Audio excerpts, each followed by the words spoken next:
உங்களோட படிப்பு, வேலை, தொழில் டு சம் எக்ஸ்டென்ட் வந்து உங்கள் பர்சனல் லைஃப்க்கு வந்தும் பொருந்தும்.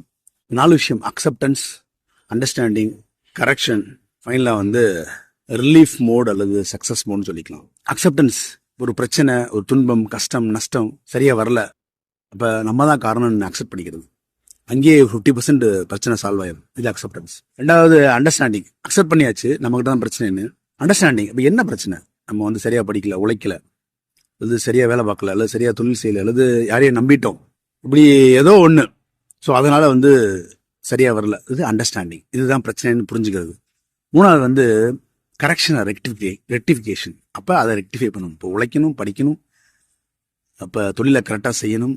ஸோ அதை ரெக்டிஃபை பண்ணி அதை ஃபாலோ பண்ணுறது.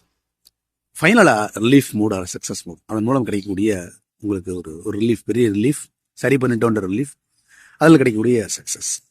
பர்சனல் லைஃப்க்கும் டு சம் எக்ஸ்டென்ட் பொருந்தும். அந்த பிரச்சனைக்கு நீங்கள் காரணமாக இருந்தீங்கன்னா, அதனால தான் டு சம் எக்ஸ்டென்ட் சொல்கிறேன் நான்.